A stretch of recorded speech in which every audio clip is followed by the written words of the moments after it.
It's Cageside with John Morgan.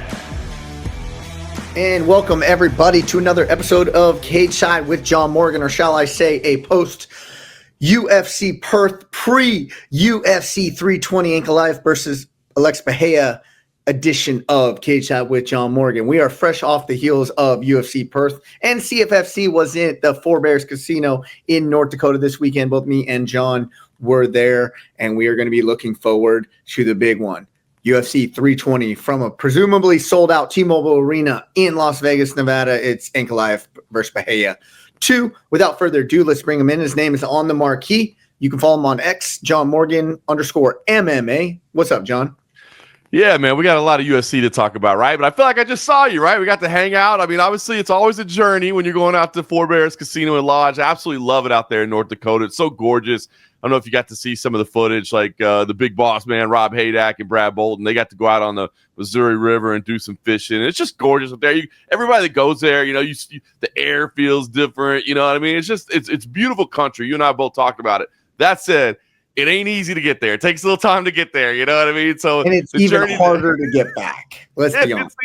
It's even harder to get back. I think it was 12 hours door to door from the hotel to my house getting back. So a little tired from the journey, but always good to see you and pulling the Iron Man duties, brother. You were refereeing every single fight of the night, and we put you to work on the main card. I mean, obviously the prelims were just rattling off. We had some incredible finishes that'll be up on the CFFC YouTube page soon enough. You can check those out. I mean, some rapid fire finishes. So you had to be on your toes.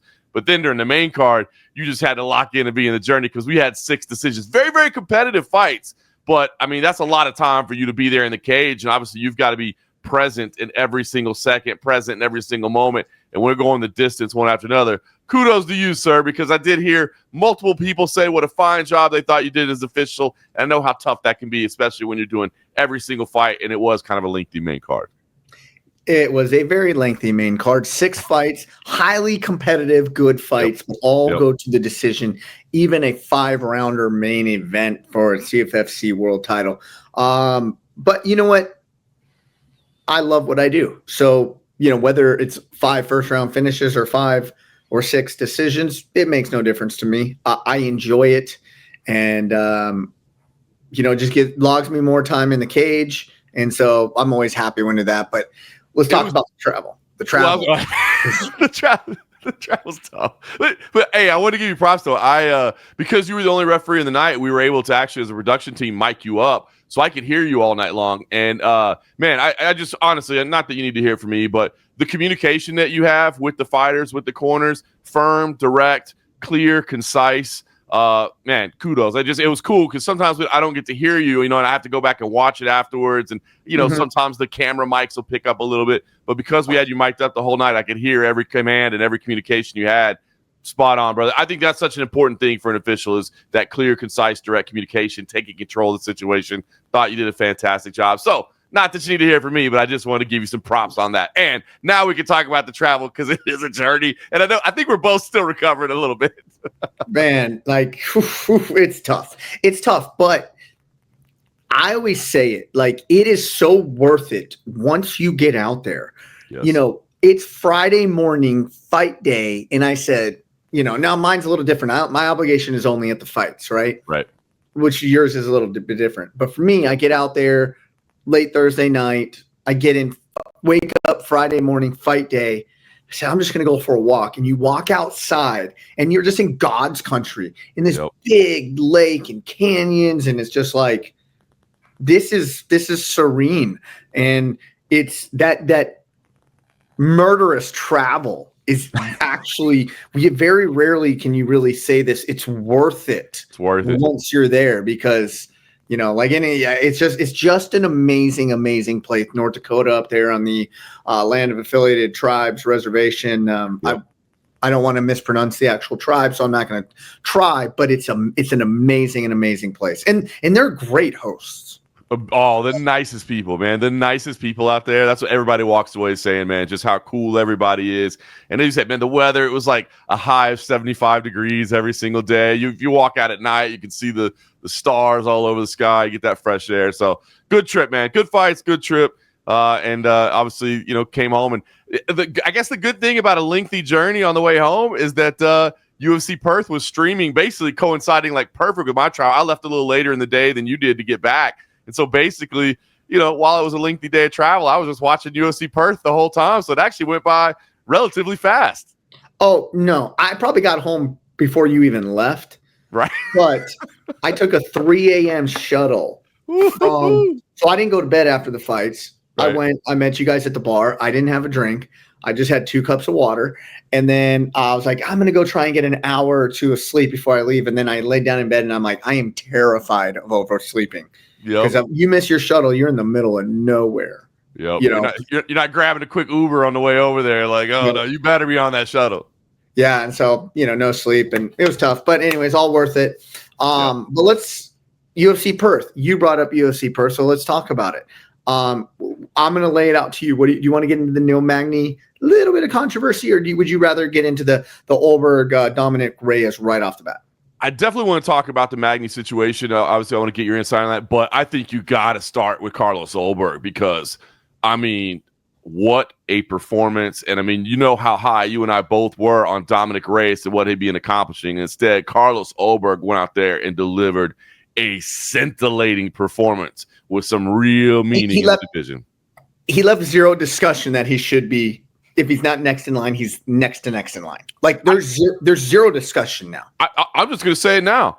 I think there's zero discussion. I think he locked it up. To me, in my opinion, whether he gets the immediately next shot or not, he does not need to fight again until he gets the title shot. Completely agree with that, but I don't even think he needs to wait, man. And I did see that in the post-fight afterwards, he is actually flying to Las Vegas. I don't know if they're going to – he volunteered to be the backup. I don't know if they made that official, but he is coming to Las Vegas to at least be Cageside, which we'll certainly be talking about UFC 320. But I'm telling you right now, I'm going to go even a step further because I agree with what you're saying, and I think that's logical that if he's not next, he's doesn't have to fight again.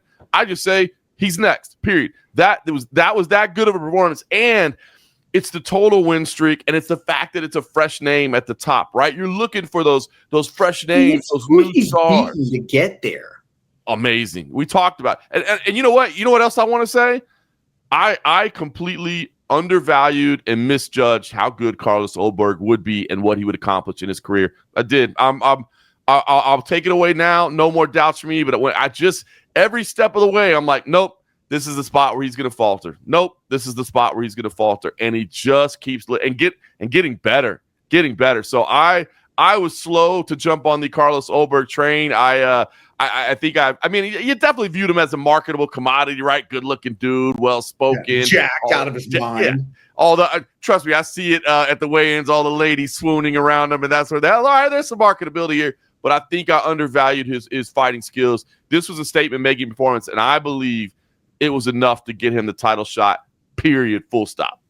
Minifield, Ozdemir, Jan, Dominic Reyes, back to back to back to back to back. That's just utterly impressive. And I've been subconsciously pulling for Dominic, not even subconsciously. Yeah. I've been pulling for Dominic Reyes, but I love a comeback story like he's had, from a guy who arguably won the light heavyweight title of the world, of beating the GOAT, the not up for debate greatest of all time, John Jones, in just a barn burner of a fight. Did he get robbed? Did he not? Whatever. To a guy who then comes off massive knockouts, stringing together consecutive loss, long time off, comeback, putting on a run. You probably heard it here first, everybody. I was like, this guy is for real. He's back. Give him a couple more. He's going to be there. But then within the first 30 seconds, I knew of that fight. Within the first 30 seconds, I said, these guys are not on the same plane. They're not. Yep. It's one guy is playing purely defensive, confused. The other one, I don't want to say had no respect, fought like he had no respect, fought with a level of confidence that is through the roof, and fought like knowing that if I stay composed, I keep my aggression, I stay high and tight, it's a matter of time until I touch this man on his chin and he goes down. And that's exactly what happened. It's exactly what I saw. It's because I'm the same as you. I was pulling for Dominic Reyes, man. The thing that one of the big things I love about mixed martial arts is not just the action and not just the physicality of it, but it's the psychology of it, man. This game, it's a cruel game, man. It's the highest of highs, the lowest of lows. You talk about what Dominic Reyes went through. You love seeing a man recover and come from destruction to, the destruction of his dream to being back and chasing it and never giving up and stuff. Like, I love stories like that. And I wanted to see that Cinderella, storytell ending, and get that opportunity again. But yeah, as soon as it started to unfold and I started watching it, literally what you just said, I thought, it's just a matter of time, isn't it? And it was just a matter of time. And Ulberg, devastating fashion. And as we said, what Ulberg reminds me of? Thiago Santos about 7 years ago. Ooh, that is a good comparison, right? That's a really good comparison. Big, Jack, big dude in the division, power like that, confidence when he's swinging in that way. It's actually a good comparison. Yeah. And, just looks utterly impressive. I agree with you. He's next in line. Even if he's not, don't fight again. Yeah. Doesn't you have nothing to prove. Wait for your title shot.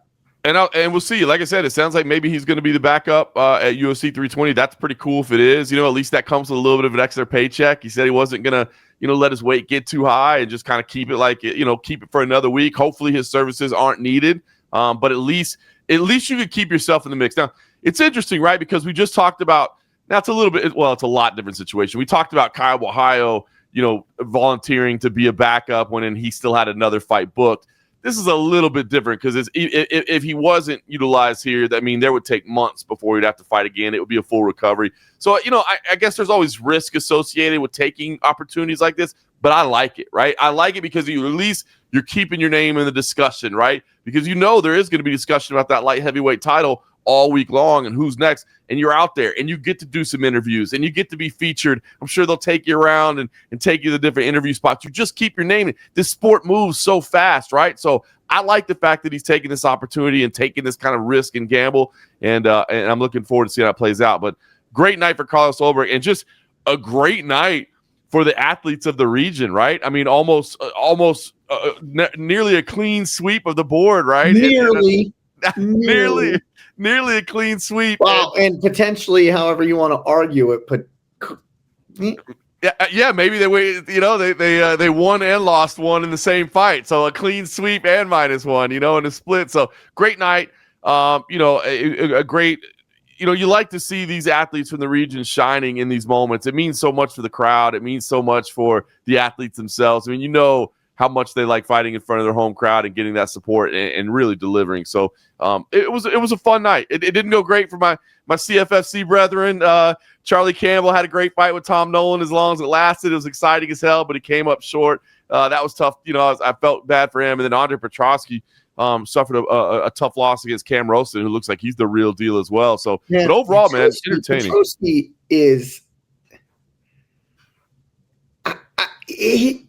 I swear, coming into the UFC, I'm like, this guy checks every single box, and it's just not materializing for him. And I'm wondering, I don't know why, because he's got in my opinion, he's got the talent to match with everybody. He's got the grappling to match with everybody. It's just, I don't know what. Is it just me thinking that? No, I agree with you. He's had a couple tough outings, and it's tough, man, because I agree with you. I think he has all the physical tools and all the skills and the capabilities as well. I do like the fact that, he's staying busy. He's fighting frequently. He's taking every opportunity that's given to him.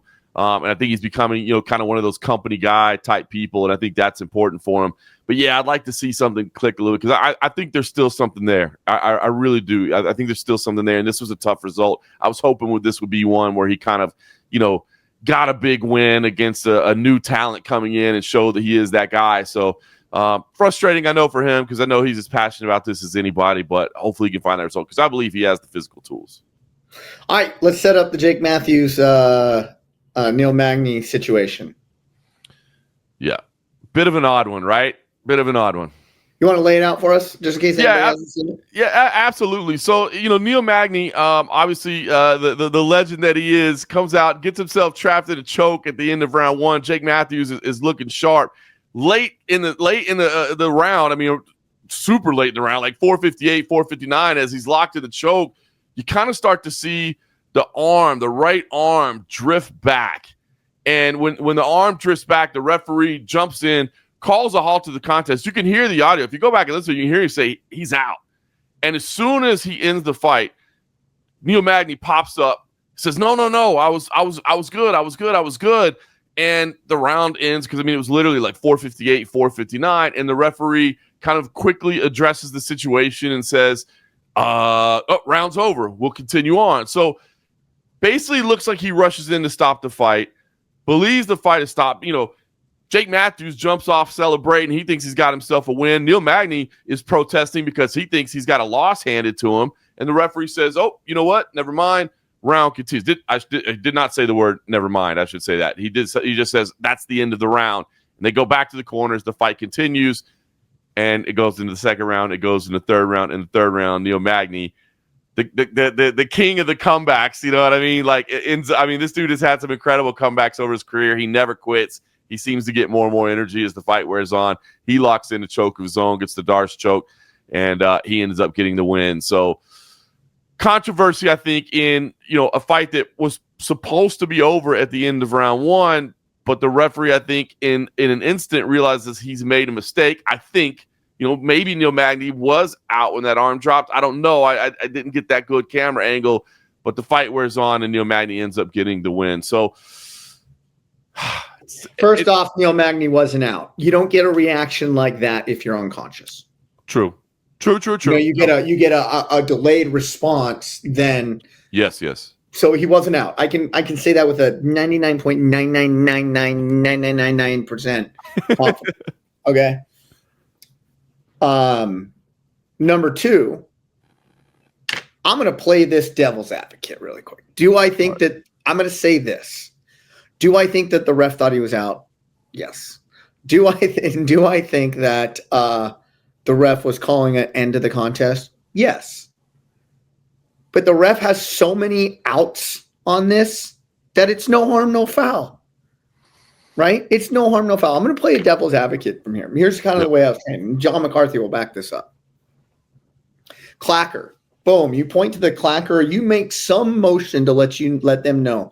I understand that you just told me there's 10 seconds left. Now, what I'm going to do is I'm going to do about a 10-second count in my head. If that 10-second count, if I say stop, round's over, the round's over. Right. Regardless if the horn went off. Okay? Right. Correct. Well, for all we know, now we know this probably didn't happen, but this is how I'd argue it if I was the ref and I was put in this position. I counted from 10 down to 0 hit. I said, okay, stop, round ended, honk. I thought the timer was late. Right. That's how I would handle it. And I honestly think that's kind of like he back-ended himself into that, but it's not really what he was doing. He had plausible deniability on it. So at the end of the day, it's no harm, no foul. Me and you were texting about this, and I've preached this a number of times that it was put into me by Big John McCarthy. And then you texted me something today that reaffirmed that you were listening to his show. And what did he say? He said the same thing that you've preached multiple times that he said. It was the exact words that you said, is what's best for the fighter, what's best for the sport, and what's best for the promotion. That's what you use to guide your decision-making. And it seems like Jim Perdios used that in his decision-making and saying, perhaps I've made a mistake here. And I'm not saying he did, but perhaps I've made a mistake here, and we're going to continue the fight. Because I agree with you. Like, I don't think Neil Magny was out. Now, I will say, if you go back and watch it, if anybody hasn't seen the fight, at least just go back and watch the end of round one. When he's trapped in that choke, his arm does start to fall, like, right in the final seconds. And that does not seem to me it didn't seem like this is somebody trying to create space or, there's not framing against it. It feels like somebody that was starting to perhaps go out because the arm is starting to fall down a little. Maybe he was just relaxing. Obviously you're a black belt. There are certain situations where the more you relax, the safer you're going to be versus tensing up. I don't know if that's the case. So I do feel like the referee potentially did make a mistake in his assessment, but the fact that it was at 4:59, the fact that the bell did sound, the fact that Neil Magny popped back up, I think he probably went through that same process as well. What is best here is to let this fight continue. What's best for the fighter, Neil Magny, what's best for the sport, what's best for the promotion is to let this fight continue. Well, and did Jake Matthews, the argument could be made that Jake Matthews was a victim here by not getting a victory rightfully. But if we're gonna be honest about it, then he would be getting a victory via a mistake. Well, and that's a fair way to say it. But I will say this, and I think it does go back to the referee perhaps doing the right thing. And I'll make a comparison to another sport. But like, if Jake Matthews wants to appeal this loss, and I think that he might, I would completely understand. Like, Jake Matthews can say, look, I had him. He was out. You thought he was out, and you called the fight, and then you changed your mind. I had an emotional release. I had an energy dump. We know the pressure that these athletes feel when they walk in there. I have a little guy sneaking in the room right now, acting like we don't. That's great. Hey, so Ethan, you're live right now. Can we put on a display really quick? He really wants to do it. Right, okay, let's go, Ethan. Let's show it. Let's see what we got. We're live right now. I want to show you what we work on here at the McMahon household. Oh, look at this. All right. We got a good thing. 1, 2, 1, 2, 1, 2. Oh, no. Look at that. Don't do that. 1, 1, 2. Guillotine. Oh, lock on the guillotine. Oh, that's my big guy. Look at that. That's what's up. Say hey, everybody out there in podcast land. Say hey, everybody. Hey. Okay. You okay? Yeah. A special treat for you this afternoon. For our audio only listeners, you'll have to go back and check the video portion at this point, and you'll get to see the young McMahon putting in the work on the pads and showing the guillotine as well. Beautiful work there. I love it, man. Raising the kid right, man. You got to have him training from an early age. Yeah, do you see that? That's a roll. I like the roll. That's fantastic. I love it. We get to share that. We're all proud parents, man. You know what I mean? You got to involve the family when you can. All right, so listen, but if Jake Matthews wants to appeal, I would not blame him for doing that because, again, he could say, and you started to touch on it, like, he was kind of victimized here by this decision making. So I would understand if he wants to. But going back to the referee's decision, I kind of almost feel like it's right. Like, I know in recent years, like the NFL, like they say, like, hey, let the play continue. Don't stop the play. Let the play continue. And then we can look at it at the end and say, okay, that was right. Oh no, we got to bring that play back, et cetera. And that's what's coached into the officials. I kind of think that's what happens here is that, like, because and obviously you get it, right? I mean, as a referee, there's very few decisions you have to make as a mixed martial arts referee. Unfortunately, the ones you do are when the fight most of them in the fight, right? That you can't kind of stop a fight and restart it somewhere. So I think that, perhaps that probably was the best to just say, hey, I don't want to, as you said, I don't want this fight to end on a mistake. And because it was at 4:59, that kind of allows me the luxury of, like, if he had stopped that fight the way he did, and there's 2.5 minutes left, like, you're done, right? Like, at that point, you're like, I'm sorry. I don't know if I screwed up or not, but I did stop the fight, and we can't restart this fight. So it's tough, man. I feel for Jake Matthews in this situation. Here's where I feel for Jake. Here's where I feel for Jake. From the emotion standpoint of, I got it, squeeze. Yes, I got it. I'm running around. He just called it out. The guy went out. Wait, what do you mean? What do you mean? You just told me I won. Now I got to hold on. Now I got to refocus. I got to sit back down. I got to do that. That's where I feel bad from him. Exactly. Not from the standpoint of, like, oh, I thought I won and, did he make a mistake or this? It's the emotional toll, albeit in 5 seconds. Right. Like, that's an exhausting process. Right. And so that's where I do feel bad for him because, I mean, I tend to agree that the ref was thinking he was out and he lit it, because he said it, truth be told. Yep. But in my opinion, the ref backed himself into doing the right thing, which I think he did the right thing. It was just, gives us things to talk about. But again, did he follow the procedure of the rules? Like, depends which way you're looking at it. Was he counting from 10 down in his head? He's like, we're at 0. Let me stop the round.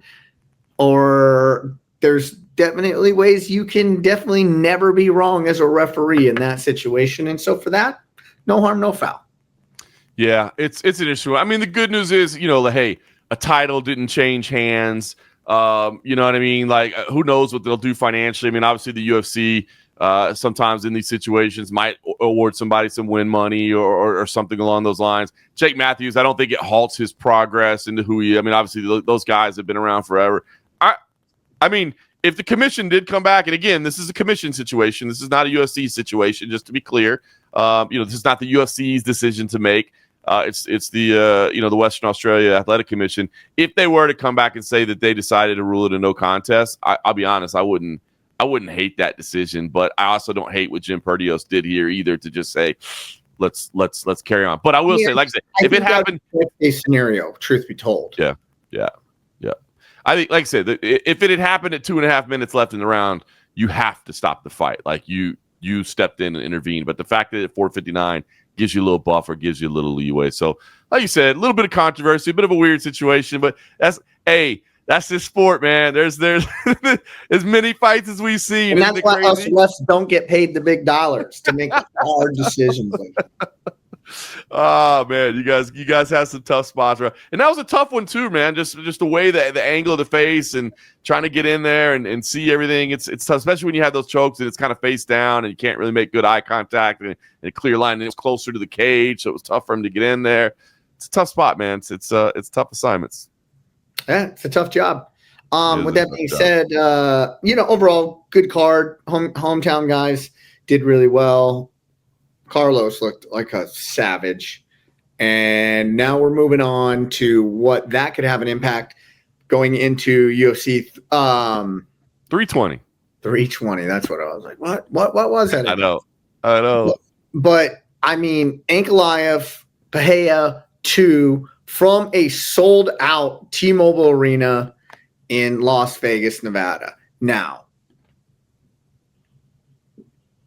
I want to start.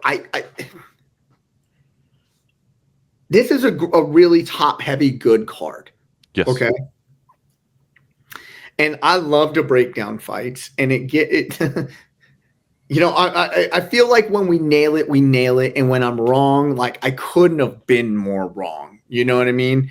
And I look at this Ankalaev fight in Alex Pereira, and Alex Pereira has one path to victory. He has only one path to victory here.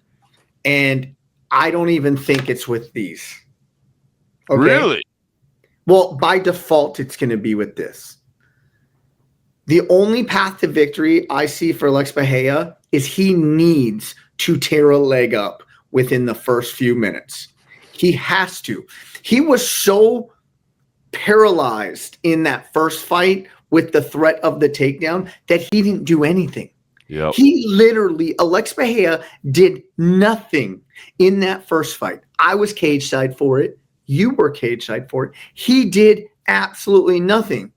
So much, he lost the striking battle. He lost the grappling battle. He got wobbled big time at the end of, I think it was, round 2. He didn't win any rounds. Now, could he have arguably not lost a few rounds? Yeah, maybe arguably.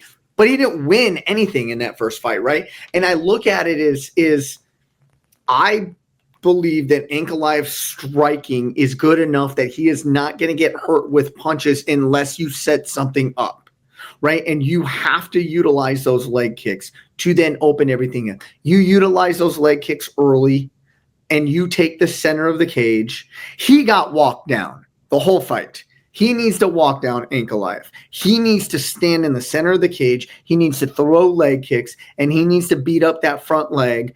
And he needs to do it early. He needs to do it often, and he needs to take the ability to take the threat of the explosive shot away, or the explosivity of the moving forward where Pereira is going to be on his back foot and defending stuff against the cage. You take the center of the cage and you take that leg, or at least compromise it early. That is the only way I see Alex Pereira winning this fight. I see him as a very big underdog. I don't even know what the line is, but I see him as a very big underdog because the leopard can't change his stripes. And if he's fighting off of his back foot in this fight, it's bad news for him.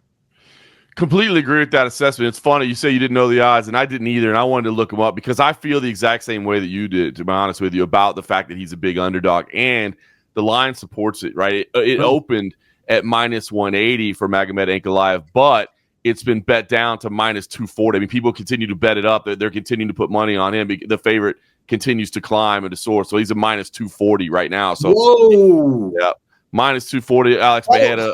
That'll close.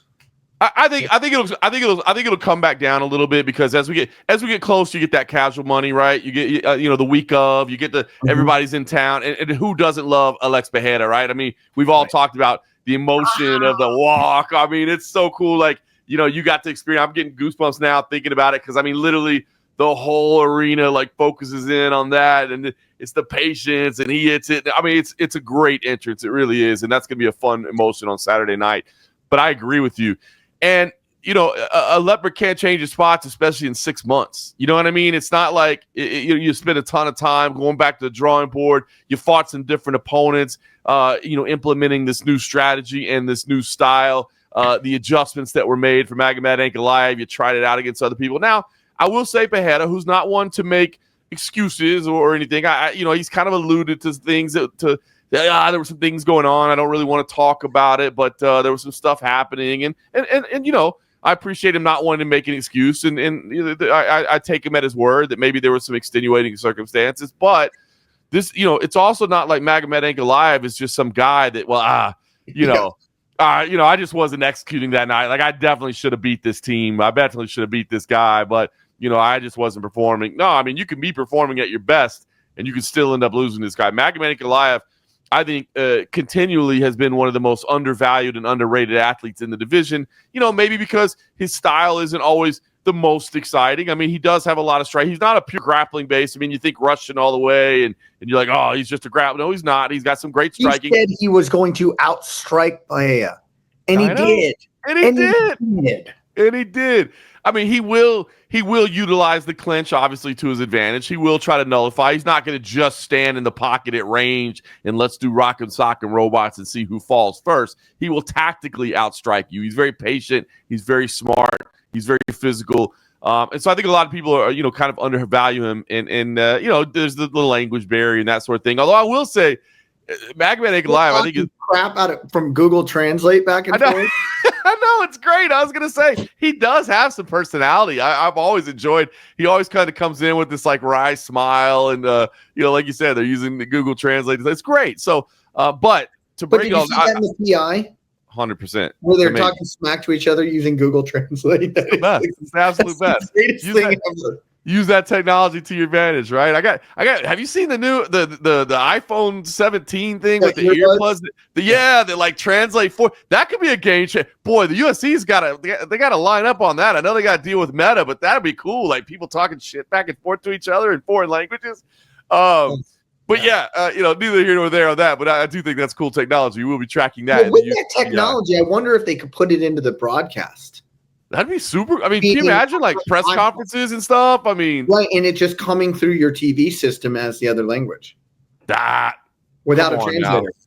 That would be so cool because I'm telling you right now, like you just lose something when you have a translator. Like it just you lose it all. It doesn't. Yeah, it doesn't have the same. And God bless the translator. Are somebody that does speak the language, and they're like, he didn't say anything remotely close to that. Right, and they do their 100%. They do their best. I mean, the guys that they have in there, Fabiano and Sergey in this particular situation are both fantastic translators. But it still just loses a little bit of something when it goes through somebody else. You know what I mean? But back to your tactical breakdown, I think you're spot on, and I would imagine. The team has to feel that way. And honestly, I would imagine Ankalaev. I mean, that to me is the logical breakdown. I think so. I would hope that both teams are both trying to implement and counter that because I agree with you. I think that's the only path to victory. And to be honest, man, my pick again is Ankalaev, man. I'm rolling with Ankalaev here. And I know Pereira is the more popular and he's the bigger star and, et cetera, but just being realistic about their fighting capabilities, I think Magomed Ankaleav is going to win again. I tend to agree unless Pereira cements that center of the cage. Because Ankalaev is not going to be able to initiate a clinch up against a fence to eventually get a takedown or anything like that if he's moving backwards. I haven't seen Ankalaev overly effective with striking or anything fighting off his back foot, right? So you have to put him into a position that he's not comfortable in, which Ankalaev did to Pereira last time. Pereira doesn't fight off his back foot. No. He fights off his front. But he was fighting all night off of his back foot, going backwards. And he has to make that conscious decision. Either I could get starched in the first round, the first minute of the first round, or I'm cementing my flag right here in the center of the cage. And then I'm going to then take away your path to victories. Your path to victory, Ankalaev, is you pushing me backwards, is taking me down, and is stalking me with your strikes. That's your path to victory. If I start eating up the leg, now by default, I'm knocking those paths to victories out, And can it happen? Yes. A very big yes. It can happen, but he has to own it early. And whether he can against an imposing figure like Ankalaev, that's where I just don't know. I don't think so. But if there's anybody that could, it's Alex Pereira. Well, and I was going to say, from an entertainment perspective, that's the great thing about this stylistic matchup, right? Is that they do have to start on the feet at range 5 times, you know what I mean? Potentially. So it's like, even if he's down 3 rounds, even if he's down 4 rounds, that he has that great equalizer at any moment. Is fine with that because he thinks he's the better striker anyways. I know. I'm just saying from a fan perspective, you know what I mean? At least you're like, well, I know he can capture it. But I agree. And I think it just felt like this gun shyness, this hesitancy the first time around, right? And we see that sometimes, especially if you expect to be grappled. Now, again, Ankalaev said, look, I'm going to outstrike you, and he did outstrike you, but I do think the fear of the clinch, the fear of the takedown, the fear of being neutralized ended up neutralizing him anyway, in LX. And I think that's got to be the mindset going in is like, look, man, if you go out there and swing and throw and you get taken down or you get clinched, fine. But you got to go out there swinging and throwing. You got to go out there knowing I didn't leave anything behind. You got to go out there and know I gave it every go, and this dude just somehow was able to evade every shot I threw out there because it just wasn't we just didn't see the activity that we wanted to see the first time around. Yeah. I mean, so I think he can get it done, but you get a guy as Ankalaev, and I mean, he's 21-1 and just an impressive resume. He had a split draw with Jan, but I believe that's his only loss. Oh no, he did lose to Paul Craig in triangle choke. That's right. But in a fight that he was winning every second of it and lost at the end. That was crazy. But I mean, you look at a guy and he's just run through everybody that he has fought in, and then they're like, oh, Johnny Walker, if it wasn't for the illegal knee, no. Right? He comes back and, Blast Ratchet, Pereira, Johnny Walker, Anthony Smith, Thiago Santos, Ozemir, Krylov, Kutabella. I mean, it's impressive what this guy has done. He made his UFC debut. Let's look at this. He made his UFC debut to Paul Craig, actually. Mm-hmm. So he has not lost since his UFC debut in 2018. And he has utterly dominated. He has been widely regarded as the best in the light heavyweight division well before he got the title, right? Yes. It was like, when is he going to get this shot? That was kind of like the running inside joke. And he gets his shot against arguably the biggest superstar in the world of mixed martial arts at the time, in Alex Pereira. And he just paralyzed the guy that paralyzes people. Yep. Loved it. It was a great performance. And I think I think there's still people that just doubt. You know what I mean? Again, Ankalaev, not the most perhaps marketable guy, not the most popular guy. And I think there's still people that just doubt. But if he goes out there and he dominantly wins this, I mean, what do you say at that point? You know what I mean? Like you can't say he's the best in the world. He's completely undisputed, and it's going to be. I don't know who's going to knock him off his perch, but I'd love to see Carlos Ulberg try. That's what you say. That's what you say. It's like we start looking at the date for Carlos Ulberg versus Magomed Ankaleav. Would they tank Ankalaev? A lot of the Australian fighters and New Zealand fighters were talking about a return to Australia in late February or early March? I mean, do you put Ankalaev on the road so you can give Ulberg? I mean, I know that's kind of, normally you try to have the champion fight home, but, obviously you can't do a fight in Russia. You could certainly take it to Abu Dhabi, but those pay-per-views are usually in October. So I don't know. To be honest, I'd love to see Ankalaev and Ulberg in Australia. I think it'd be super cool for Ulberg to get a title shot. Here's a question. Here's a question for you. I don't remember, because now it wasn't the most exciting fight in the world. Just, I don't want to revisionist history and just being like, this was a barn burner and Ankalaev like dominated bell to bell. Like, no, it just wasn't the most exciting fight in the world. And really out of frustration, because most people wanted to see something out of Pereira that we weren't getting. Yep. But I don't remember Pereira getting off even any clean shots on him. No, and it was funny. I was looking at the stats earlier for that fight. I mean, if you look at significant strikes thrown, they really shrunk as time went on. 34 significant strikes in round 1, 36, 34. So pretty consistent over the first 3 rounds. By the way, less than Ankalaev in 2 and 3. But then only 12 significant strikes thrown in round 4 and only 21 in round 5. And yeah, never. I think you hit it earlier, man, where you said, were there any rounds that you could argue, that he really truly like won? Like, you know what I mean? There wasn't that get off your chair moment. Like, oh, here it is. Here comes it. It just didn't happen. You know what I mean? So yeah, it felt like a very, very flat performance. He had one where he hurt, where it definitely hurt. But the bigger thing is I can't think of.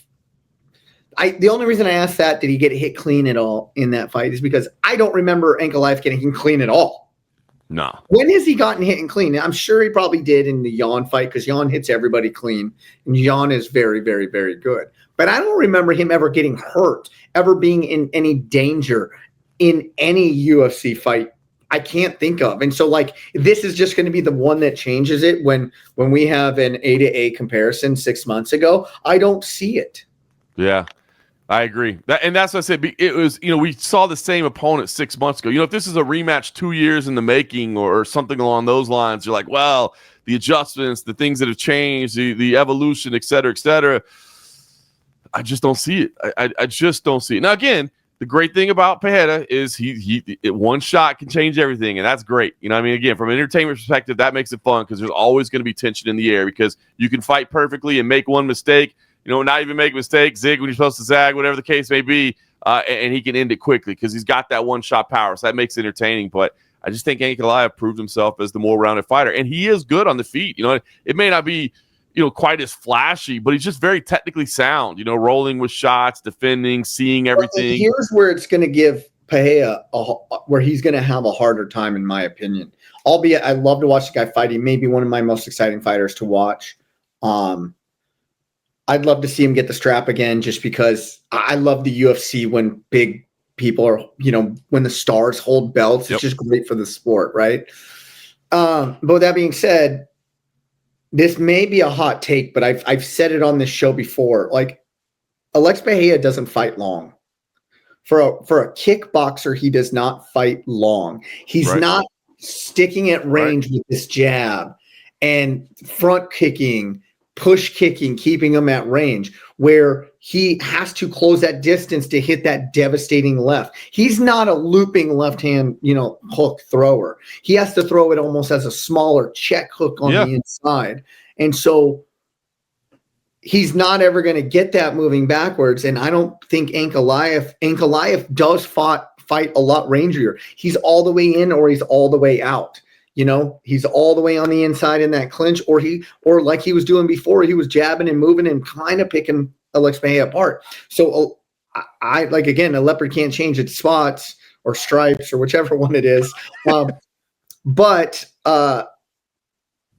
that's why I said he needs to beat up the legs early, so then he can start walking them down and take some of those paths away. It's just going to be extremely tough. And I just hot take: Alex Pereira doesn't fight long.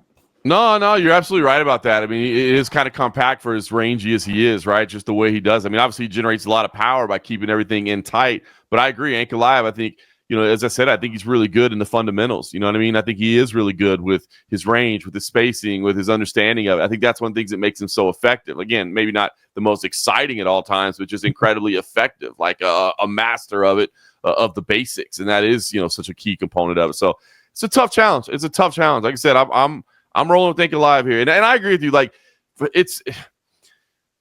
I don't want to say for the sport, but like, I guess maybe for the promotion or for because you're 100% right. People tune in for the stars, right? I mean, yes, you and I watch every week, every fight. We're watching it all, you know what I mean? But it's the sport is at its best when the casuals are tuning in, right? When you're getting more eyeballs. Major League Baseball, even though I'm not a Yankees fan, Major League Baseball is better when the Yankees are good. Right. Like we could all agree that when the Cowboys are playing well, is good. Yeah, no, it's true. The stars, the big franchises, you're 100%. It's anything. And so I agree. So, again, for the health of the sport, I mean, look, the UFC doing just fine, right? They got $7.7 billion coming from Paramount over the next couple of years. Guaranteed. Yeah, they're doing all right. So it's not like they're going, Jesus, if Ankalaev wins, like, what are we going to do? Like, I don't know if we can carry on. Like, they're going to be fine, right? The bills are going to be paid. But they ain't going to get Kimbo'd, elite seed on this. Dana's like, man, I don't know. Are we going to be able to put fuel in the jet? I'm not sure. Like, I don't know. I don't know. No, but it's better. So, I mean, I honestly think, like, for people walking out of the building, for people tuning in, like, I think they'd love to see Alex Pereira win. He's just a bigger star. He creates more buzz. He creates more excitement. He's got more of that aura thing about him. He's a star. But I just think it's going to be a tough go. And I think everybody might have to sit back and just understand that, hey, Magomed Ankaleav, is just that guy right now. And again, him and Carlos Ulberg wouldn't be bad. I mean, Pereira and Carlos Ulberg would be pretty fantastic as well. And again, look. Oh, my goodness, yes. What a great fight. And again, I don't want to take away from Jiri Prochazka and Khalil Rountree Jr., right? Like, obviously, that fight is happening at UFC 320 as well. And we kind of talked about coming in that it was kind of not a tournament type situation, but yeah, it was one of those things where it's like, let's see who does better. And Prochazka and Rountree Jr. are both phenomenal, explosive, exciting, highlight reel field athletes. And so maybe, look, it is potentially, this is a pay-per-view. That was a fight night in Perth that was on ESPN Plus. This is a main card, so if one of them comes out and delivers a big knockout, maybe people are calling for Prochazka or Rountree Jr., but I don't think so. I just think I think Prochazka and Rountree Jr. have been there for a little bit. They're still going to be around there. They deserve, I mean, they could potentially catapult. Promotion, no benefit. That's what I think. That's what I think. So that's why I think it's Ulberg. But let's get into that fight. That fight is going to be one of two ways. It's going to be one of the most savage, violent, explosive, light heavyweight fights that you could really put together. It could be like, hide the women and children. They don't need to see this type fight. Or it is going to go down as one of the most boring fights in the history of the light heavyweight division. I don't know which way. I fear that it could be a boring fight because Khalil Rountree and just the way he fought Jamal Hill, which was so sound and so technical and so good. With that being said, it lends to not being the Khalil Rountree that we saw before of just like devastating. I'm going to walk into Lex Pereira's punches and I'm going to show everybody. And then he's like, man, for a long career, I probably shouldn't do that. Right. But he is so good and so technical. He can, I do feel that he can dominate this fight if he fights that way. If he chooses to let's mix it up a little bit more. You're playing into Jiri's hands. And I hope he is from a fan's perspective. I don't want anybody to get hurt, but I would love to see that fight of like, we are going to go in and fight because I know Jiri's going to fight anybody. I know Khalil can and is not scared to, but will he is the other question. And listen, should preface this by saying if Pereira wins, obviously both these gentlemen have recent losses to Pereira, so I don't think they're getting rematches. I think it's definitely Carlos Ulberg at that point. 100%. But I even think that if it's Ankalaev, you still go with Ulberg. But to answer your point, I think that's a lot of why this match was. I mean, not that look, they're both up at the top. There's only so many names either one of these guys can fight. But because I don't think Jiri Prochazka has it in him to be sound and technical and boring and not take chances. You know what I mean? Even if he tries to do it for a little bit, you talk about a leopard that can't change his spots. Like, that's just Jiri Prochazka, bro. Like, that's just happening. You know what I mean? Like, warrior spirit, dude. That samurai spirit is there. So I think that was a big piece in the matchmaking here. And again, I haven't talked to the matchmakers about it, but just looking at it stylistically, because I think they probably feel the same way. Like, that fight in Baku with Jamal Hill, just wasn't the most exciting. Now, again, I always say, and I know Khalil has come out and said, like, look, man, this was big for me. I had just come off that loss. Like, I had to fight away. And you can't question. So I want to make it clear that I'm not questioning, like, this is your career. This is, your livelihood. You got to protect what's yours. So I understand. But like you said, from a fan perspective, people want to see fun, exciting, entertaining fights, especially in big spots like that. But I do think Jiri's going to go out there, and I think he's going to force the issue as he typically does. And then we'll see what happens, because these both men have the ability to finish the fight. That's for damn sure. Because that Jiri Jamal Hill fight, that was a spectacular, violent fight. And, Jiri was getting picked apart a little bit early, made it ugly, made it uglier. He ends up finishing Jamal Hill. Jamal Hill couldn't even touch Rountree, couldn't even get close to him. Yep. Right. And so now it's just, if that weighs the fight, if Rountree is going to fight Jiri that way, I don't think Jiri is as light-footed where he's going to be like, no, I'm always going to be cutting you off. He just doesn't fight that way. He fights going this way, and I am facing forward. And it's weird. It's a weird forward too, with my hands down. Yeah, hands down, wide stance. I might come at a crazy angle at you in a way too, but it's coming forward. So I think we're going to get some excitement in here. I think it's going to be a lot of fun. And listen. Overall, we still got a co-main event between Merab Dvalishvili and Cory Sandhagen to talk about. But overall, the card you touched on, like, I feel like maybe this isn't the most stacked pay-per-view lineup that we've ever seen, but I do think there's going to be some exciting fights on it stylistically. Up and down the card. I think there are some fun matchups all the way around it. Go fight with Magomed Ankaleav. Yep, that's a great fight, man. A big opportunity for Joe Pyfer there. Alex Magomed, Josh Emmett, the hard-hitting Josh Emmett, Yusuf Zalal, of course. I love his story, right? Was out of the UFC and just kept winning and earned his way back in. I look at the prelims. I look at Atiba Gauthier, who looks like that dude might be the future at middleweight. Like, that dude is dangerous. All the way on the early prelims. Isn't that crazy?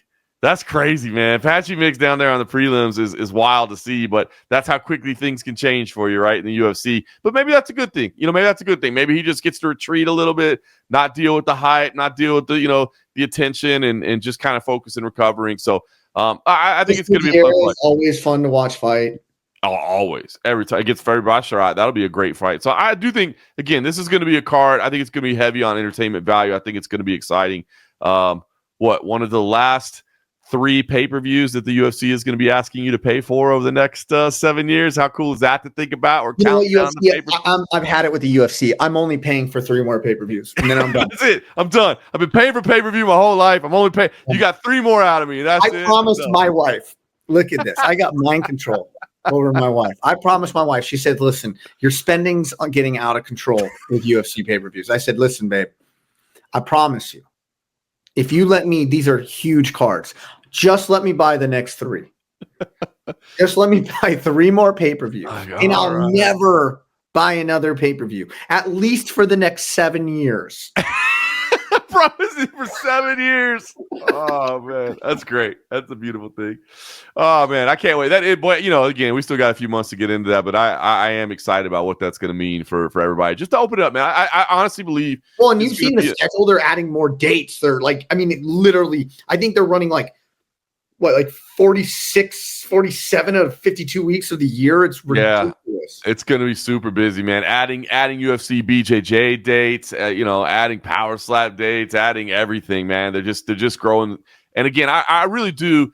I do feel like this is going to be another opportunity for the sport. And we've talked about it, but I believe it, man, that the sport's going to experience another growth curve because, man, now you're not asking people to pay that $80. And there's a lot of people. I personally talk to a lot of people who are like, man, I'm a fan. I like it. And I tune in for the prelims, but I don't like it enough to plop down that $80. You know what I mean? When I'm not that big of a fan, it's like, I'll be honest with you. I still tune in to watch the Cowboys when I can on this. I'm a Dallas native. I've been in Vegas for 18 years, but when the Cowboys are on, I'll tune in. I couldn't tell you half the starting lineup. I couldn't tell you any of the backups. You know what I mean? But I watched it. But yeah, Micah Parsons is doing great for the Cowboys. Yeah, I believe he's having a great year for the Cowboys. But you know, if you asked me to pay, you know, it wouldn't be 80. Let's say you asked me to pay 50, or maybe even if you asked me to pay 25 to watch week to week on the Cowboys, I'd just be like, nah, I'm out. You know, I'm a casual at best. I'm not paying that, right? So if you're a casual, you're missing the biggest performances. Like, yes, the prelims are fun and there's great options. For a year's worth of Paramount, it's 1.5 pay-per-view. Yeah. I mean, that's crazy. That's incredible. And there's and obviously I think Paramount has some decent programming. Tulsa King is great. I love Tulsa King. Landman is great. I'm about to get into Mobland because I haven't started watching that yet. Okay. But I didn't even know that was one. Tulsa King. I love if you like a corny twist on a mob show, yes, it is phenomenal. Like, it's kind of like a little comical, right? You know what I mean? Like, it's fun. It's a little bit cheesy or whatever, but it's fun. Like, it's just a good watch. It's on purpose. It's cheesy on purpose. Exactly. Right? It's just a good watch, man. It's a good watch. So I love it. So Landman. Have you watched Landman? I haven't watched Landman. Oh, start watching that. I'll start watching. I'll on the next 12-hour journey. On the next 12-hour journey that I have to North Dakota, I'll make sure that I've got that one up. Hey, you think Cory can make it interesting? I was going to ask you because look, I am fan number one on the Merab Dvalishvili bandwagon. Like, just and how good he is. I just think he is so unique in what he brings to the table. But man, Cory Sandhagen is unique in his own right. He's incredibly intellectual and understands the game. He does bring a unique style that may be difficult to train for, difficult to prepare for. And so I do think he makes this entertaining. I do too. I honestly do. And I'm going to give you a weird comparison. All right. Everybody thought that a Frankie Edgar was going to get mauled by a BJ Penn. Right. And then the style threw him. Yep. Right. I'm not saying that Cory's going to win. In fact, I don't think he's going to win. I think he's going to lose. But I do believe. You look at I can't believe I'm spacing the name right now. I'll tell you here in 1 second. Right. Cory Sandhagen came in as a big underdog against Venezuelan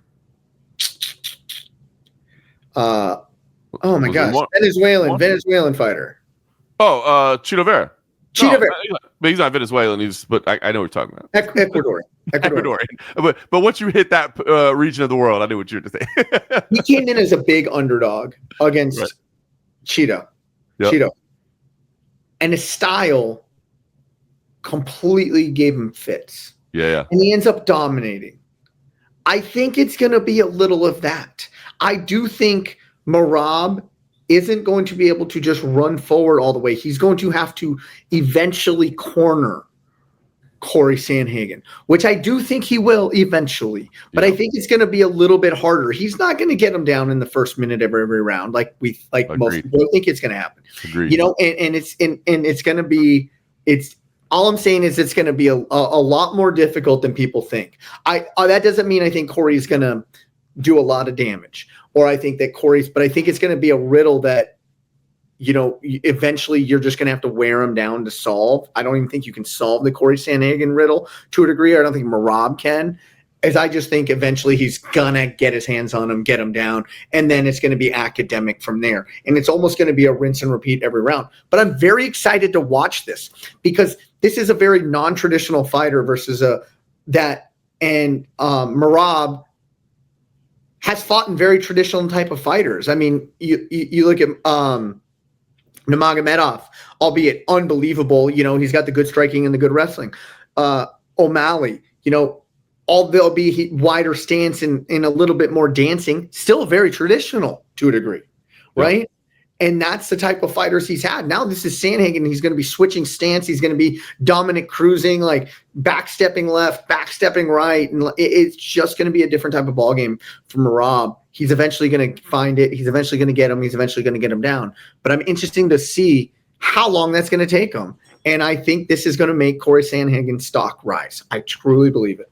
I completely agree with every assessment there. And I like Merab in the fight. I like Merab in every fight, to be honest with you. There's nobody I'd pick against Merab Dvalishvili right now, if I'm just being honest with you. But I do think this is going to be entertaining, and there is a riddle. Cory Sandhagen just people don't fight like Cory Sandhagen. You know what I mean? It's very tough. He's very awkward in what he does, and it is going to be a little bit of a riddle. And look, would I be surprised if Merab gets touched a couple times or maybe gets in a bad spot? No, because Cory Sandhagen did a little kick to the face a few times. Yeah, but we've seen Merab deal with adversity. We've seen Merab battle out of some bad spots. So it's like that's why it's just so hard. Starting to get eaten. He got ate alive almost versus Magomed Ankaleav for the first couple of rounds. He got beat up, and he doesn't fade. He does. It's just it's the guy's otherworldly, man. The guy, like, he's not going to get tired because normally you might be like, well, Sandhagen, man, a lot of movement in there. He obviously used to get a lot of comparisons like Dominic Cruz early on, right? Where it's like, oh, man, he's moving the whole time. Like, can you keep up with that? Are you going to tire? Like,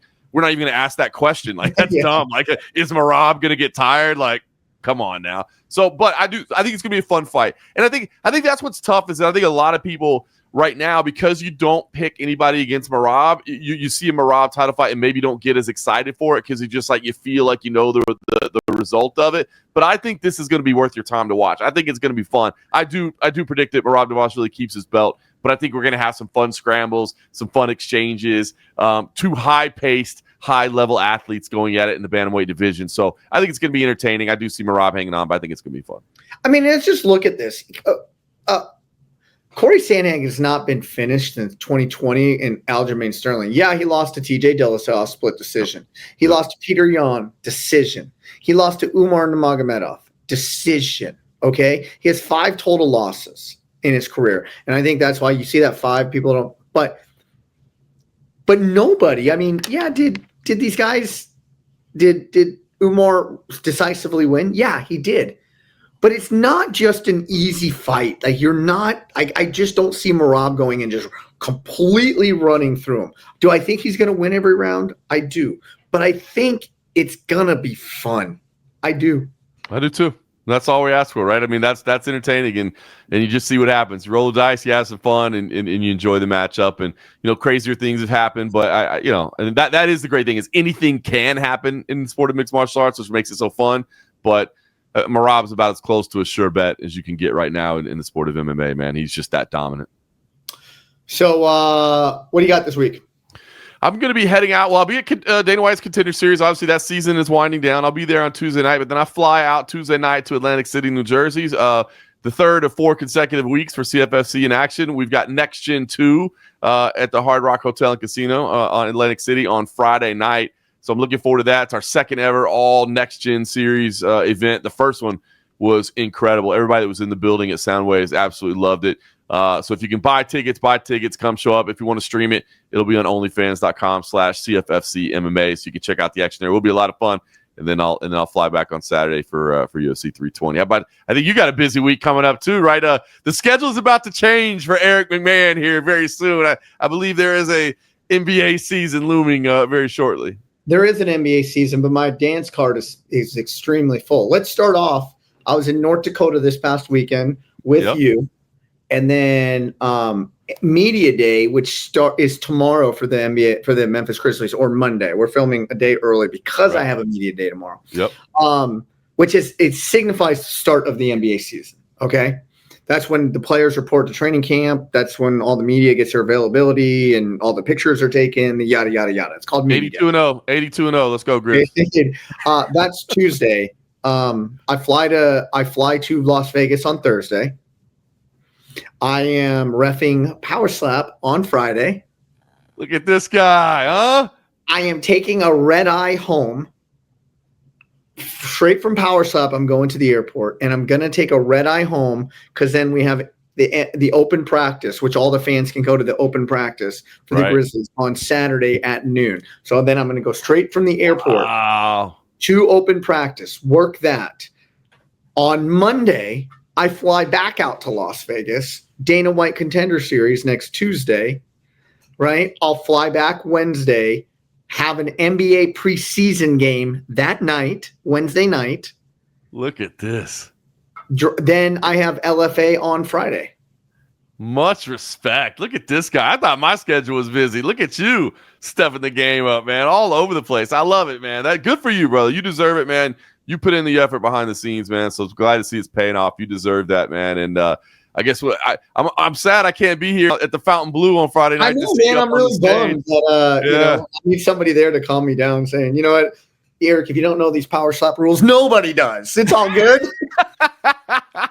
That's great, man. It's fun, man. Yeah, you've been there a lot. I think for people who don't know that you've shadowed and you've been there putting in the effort behind the scenes, so it's cool. You don't know you don't know the assignments yet, right? You won't know.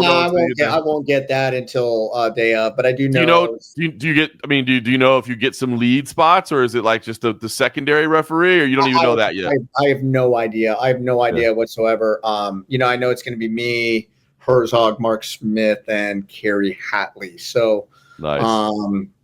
It's a good group to work with.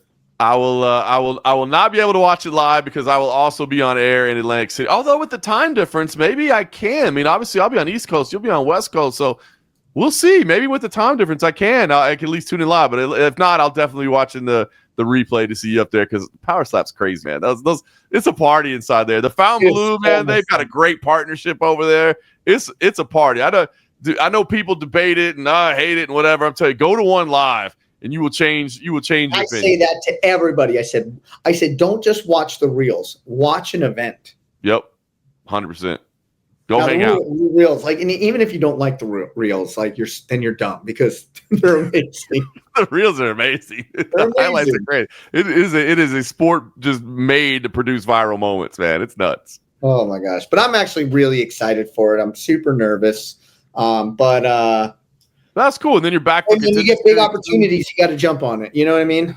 100%. And then back for Contender Series 2, man. Obviously, when you're working, listen, there's some great commissions out there. Obviously, you look at New Jersey is a phenomenal commission. California, phenomenal commission. I mean, those are two of the tops in the land. But I'm always gonna be partial to my home, my adopted home state here in Nevada, the fight capital of the world. So. When you're coming out to Las Vegas and getting those opportunities, man, that means something. That means you're going in the right direction in your officiating career, man. So I will be here for Contender Series next week as well. So I think I also fly out that night after Contender Series to go to Florida to wrap things up. But I'll be there for each of the next two. So I'll at least get to see you in action at Contender Series. All right, maybe 2-4 Buffalo Wild Wings after Contender Series wings. I think we might be able to have a little bit. I think I got a little bit of time before I got head to the airport. There we go. All righty, man. Well, good stuff, man. And I'm looking forward to the pay-per-view this weekend. I'm tremendously looking forward to working Power Slap. But let's be honest, man. With shows about MMA, I'm looking forward to the pay-per-view this weekend. Can Alex Pereira dominate the center of the cage? That is the fight within the fight, and I think that's the only fight. Agreed. That's where it's all going to be played out. And again, I'm picking Ankalaev, but I do see the value, man. And again, Pereira can win, and the value, man. The arena would come alive. The people would be excited, so it wouldn't be a bad result either way for the UFC. And either way, Carlos Ulberg, he's waiting. He's waiting. For John Morgan, I'm Eric McMahon. Enjoy the fights.